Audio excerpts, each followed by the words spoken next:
There she is. Get her, men. But remember, don't kill her.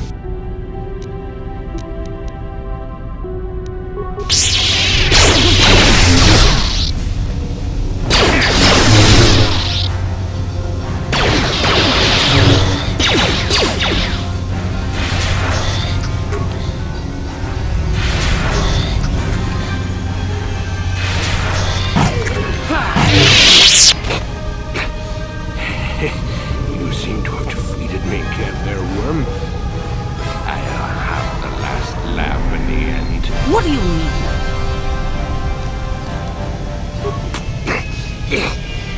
You may have killed me today, but I had the pleasure of killing off your species. Not everyone who fought alongside the Mandalorians did it for their stupid concept of honor. Some of us just did it for the pleasure. The pleasure of seeing your world burn. You animal! You wretch! But I'm beyond your petty vengeance now, girl. You can never have your revenge. No, I cannot give in to my anger. I will not give him the satisfaction of making me that way. Worm, I killed your people on Cather in the sky. On the ground, in their homes. I hunted them down like the animals they were, just to see them burn. But the treacherous beasts fought back and left me with injuries that meant I could never fight again. Or so they thought.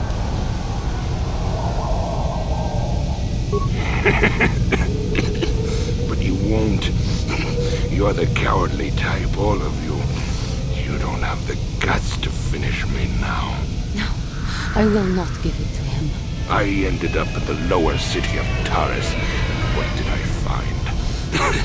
A few of those stinking beasts living there. The male was easy enough to best, but the females proved elusive. I didn't know what happened to them after I killed the male. Until I saw this cursed woman on the auction block. But then the Jedi came and ruined everything before I could have my revenge. You killed my father. You killed my people. You treat us like animals. You deserve to die. Give in and embrace your hate. You're better than me. You're nothing. You will die for what you have done! Yes?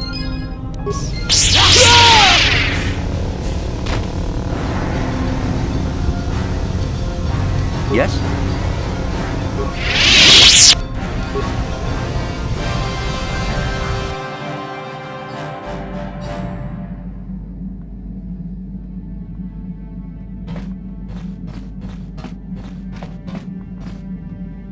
Yeah, what do you want?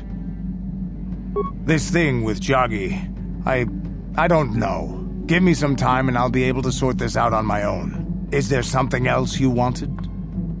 Your choice. I'm here if you want something done right.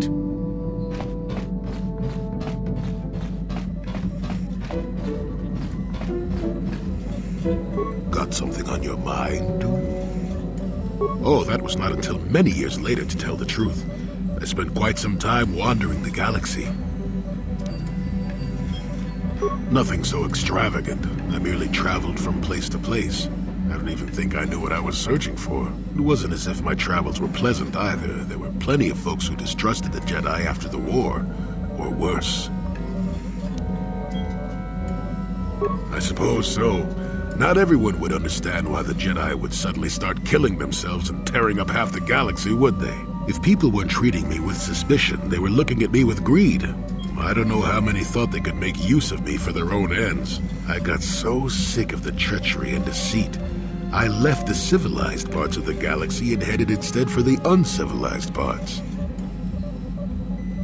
Actually, I was on my way somewhere else when I crash-landed on Kashyyyk. The ship I was using was a rust bucket. I'd taken some damage passing through an unexpected asteroid field, as I recall, but I wasn't completely without some systems. I could still guide her a bit when I crashed. It wasn't what I would call the smoothest landing, especially considering I ended up smack at the depths of the Shadowlands. But I lived. Sure, why not? Seemed like an interesting enough place to spend a couple of decades exploring. That was a challenge at first. You've seen the kind of creatures that exist down there, and you miss the really big ones. I was still able to rely on the Force to keep me safe for the most part. The rest of the trick is keeping out of the way of most of the predators.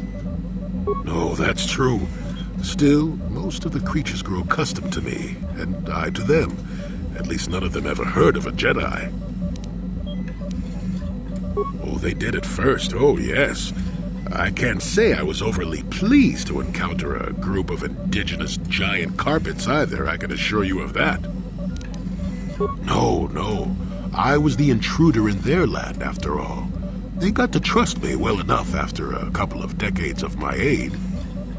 When I could, I would assist a few young ones who would get lost in the Shadowlands or attacked unexpectedly by the wildlife. I must say, for a while there, the Wookiees actually thought I was some kind of benevolent forest god.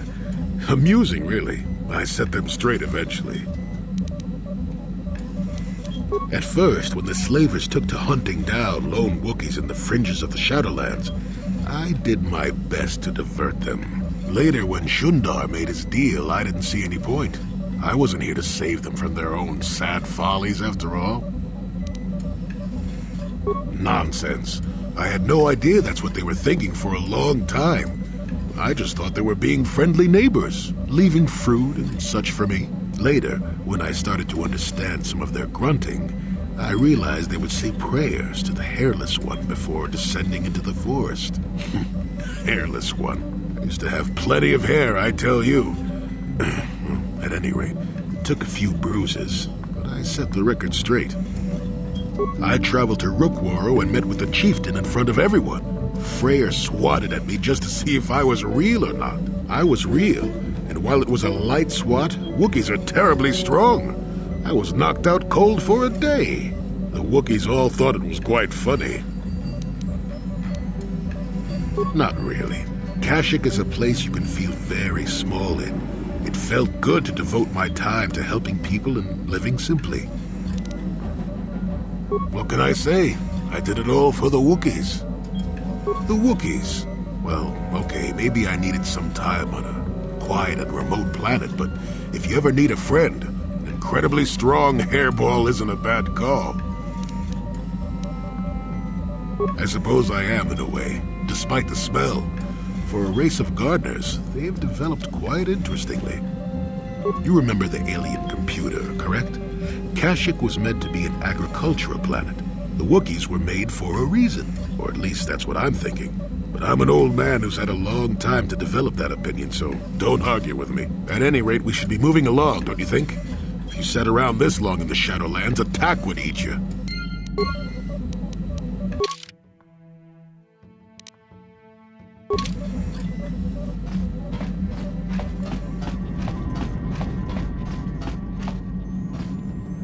I felt satisfaction taking revenge for my people like that.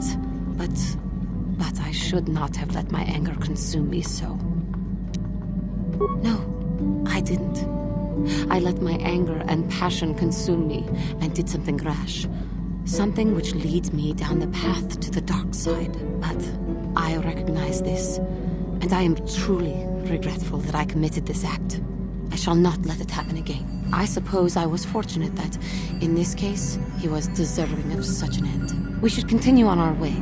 I do not want to linger around here anymore. How may I be of assistance to you, Padawan? What is it you would like to speak to me about? Of course. If there is anything else, I am here to help.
What's going on?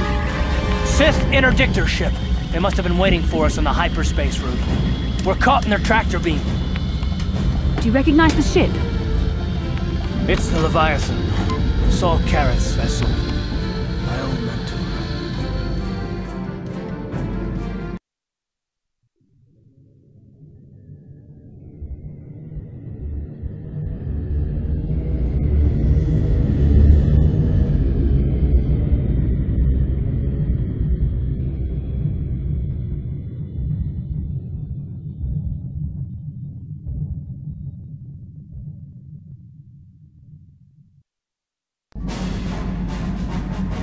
Admiral Careth taught me everything I know about being a soldier.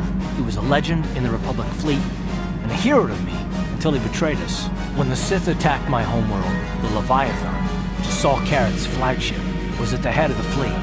My family was destroyed that day, and my wife died in the Sith bombardment. I'm not gonna do anything stupid. I won't throw our lives away in some mad quest for vengeance, but if I get a chance to kill Saul during our escape, nobody better get in my way. Talk of an escape is somewhat premature, don't you think? We don't even have a plan to get out of this mess yet. I'll admit, it won't be easy. Saul's no fool, and he won't underestimate us either. You can count on plenty of guards watching every move we make. Maybe Admiral Careth doesn't know how many of us there are on board. We all have special talents. Talents we could exploit so that one of us could stage a rescue. We just have to figure out who has the best chance to avoid capture so they can come and rescue us later. It's a long shot, but it's our only hope. The Admiral will be watching the three of us far too closely for any plot involving you, me, or Carth to succeed. It's going to be up to one of the others to get us out of this. Well, if we're gonna pick someone to save our skins, we better do it quick. In another minute, we're gonna have Sith troops marching up our loading ramp.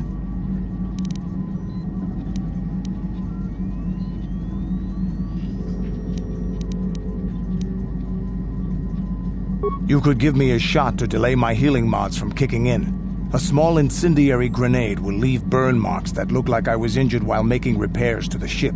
Make my wounds bad enough, and the Sith will drag me off to the morgue or the medical facility to die.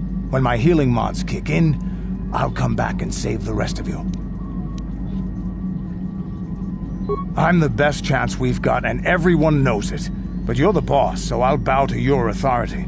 I still think it's best. Unless you've come up with another plan.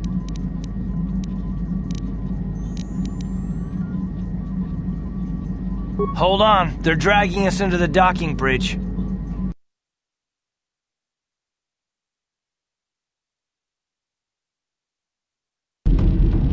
Bastila, Carth, and the crew have been taken prisoner as you ordered, Commander. Excellent. Have you searched the ship thoroughly? Admiral Careth warned me to be on alert for any kind of treachery. We found an injured Mandalorian in the back. Looks like he was trying to rig the ship's engines to break free of our tractor beam when something exploded. Admiral Careth wants us to question all the prisoners. Did you get any information from him? He's unconscious right now. I don't think he's going to make it. He's burned pretty bad. Dump the Mandalorian in the medical bay. Let them take the blame if he dies before the Admiral has a chance to interrogate him. Carth, it has been far too long since we last spoke. I see the recent months have not been kind in your case. I barely recognized you. But I recognize you, Saul. I see your face every night, even as I promise myself I will kill you for what you did to my homeworld. Did you learn nothing in your time under me? As a soldier, you should understand that casualties were unavoidable. This was an act of war. It was a cowardly act of betrayal.